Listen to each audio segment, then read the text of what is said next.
Selamat pagi Bapak dan Ibu keluarga damai, Shalom. Hari ini Kamis 25 Januari 2024, kita akan sama-sama merenungkan sebagian dari firman Tuhan. Saya beri tema pertumbuhan rohani. Sebelumnya mari kita berdoa terlebih dahulu.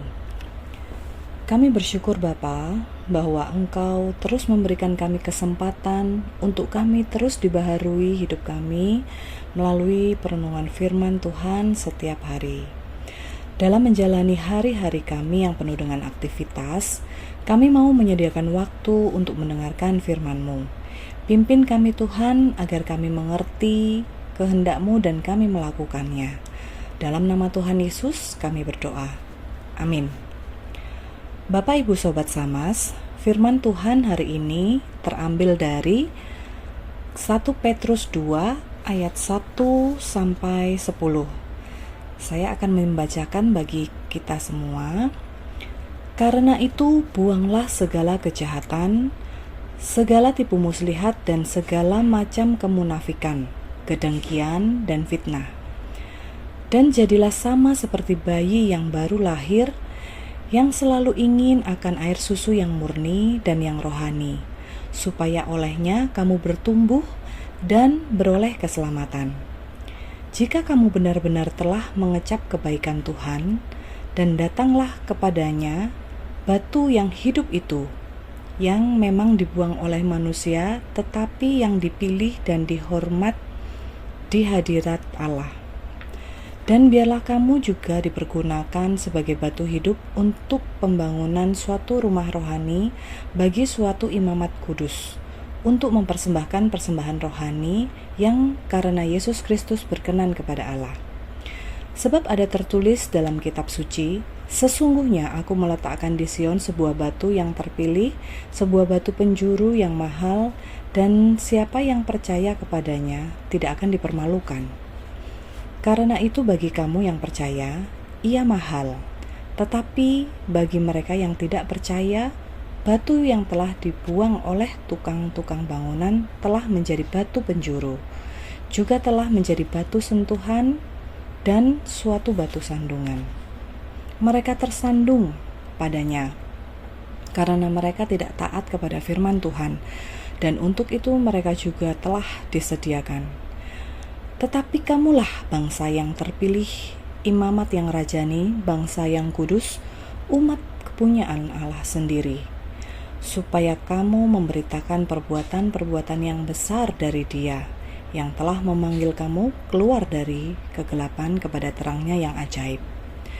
Kamu yang dahulu bukan umat Allah, tetapi yang sekarang telah menjadi umat-Nya, yang dahulu tidak dikasihani, tetapi yang sekarang telah beroleh belas kasihan.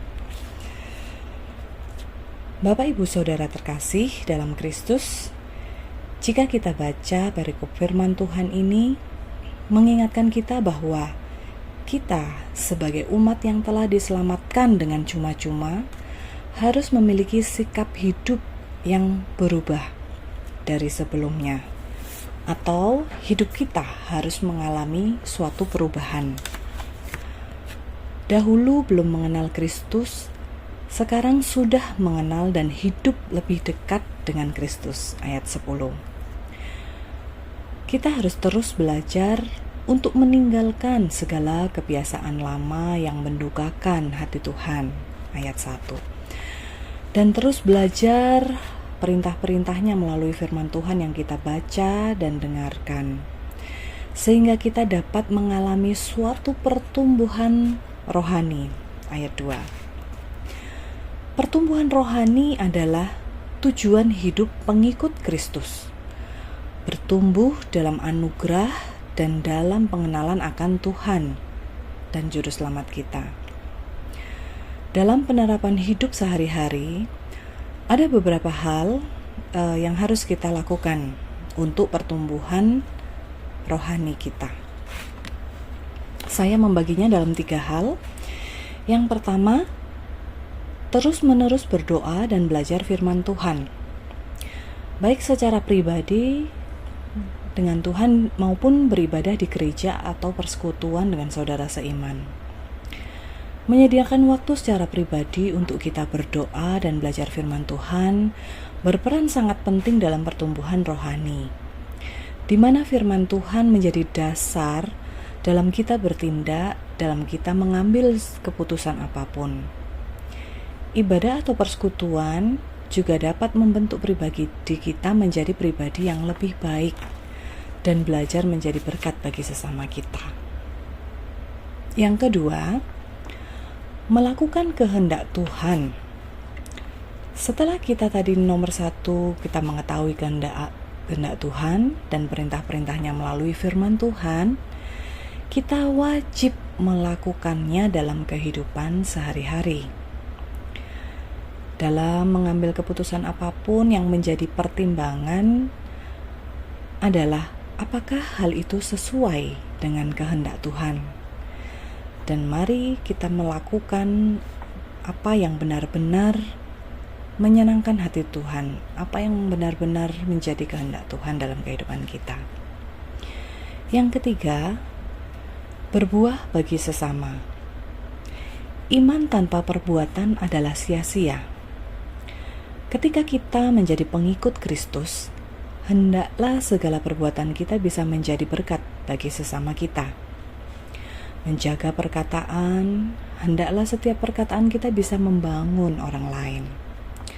Perbuatan kita juga dapat mencerminkan kasih Tuhan yang telah kita terima terlebih dahulu. Ketiga hal tersebut di atas, jika kita lakukan dengan baik, orang lain yang akan merasakan pertumbuhan iman kita. Bukan diri kita sendiri yang merasa bahwa iman kita sudah bertumbuh. Pengalaman pribadi saya menerima Tuhan Yesus sebagai Tuhan dan Juru Selamat saya ketika saya mengikuti retreat di jenjang SMP. Sejak saat itu, Tuhan menggerakkan saya untuk bersedia dibina dalam kelompok tumbuh bersama atau KTB, serta aktif dalam kegiatan-kegiatan pelayanan. Hal-hal tersebutlah yang membuat saya hari demi hari diperbarui,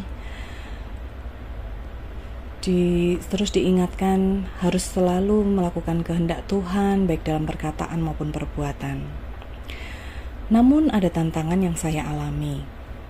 Saya bersekolah di SMP dan SMA negeri dan berkuliah di perguruan tinggi negeri, di mana semua itu mayoritas teman saya adalah non-Kristen.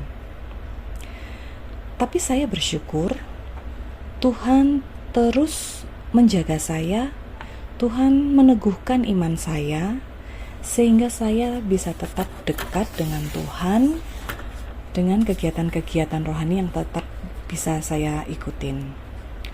Bahkan malah ada kesempatan untuk saya bisa menjadi sahabat bagi teman-teman non-Kristen, di mana secara tidak langsung mereka melihat kehidupan saya.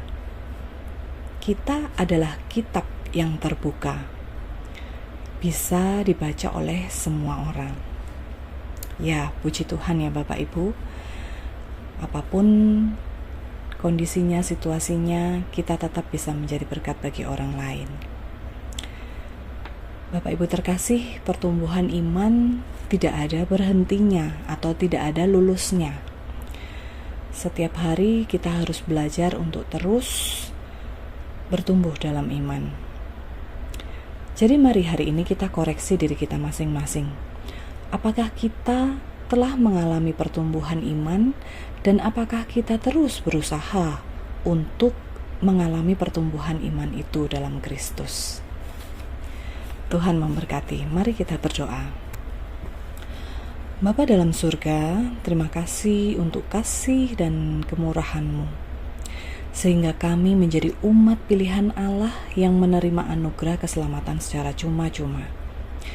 Dan biarlah hal itu yang mengingatkan kami untuk memiliki kerinduan terus bertumbuh dalam Kristus, dan hidup kami menjadi berkat bagi sesama kami.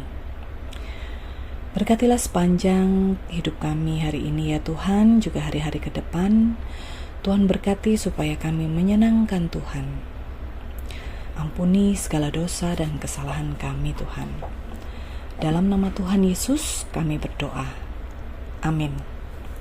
Sobat Samas, mari kita terus bertumbuh dalam iman. Tuhan memberkati.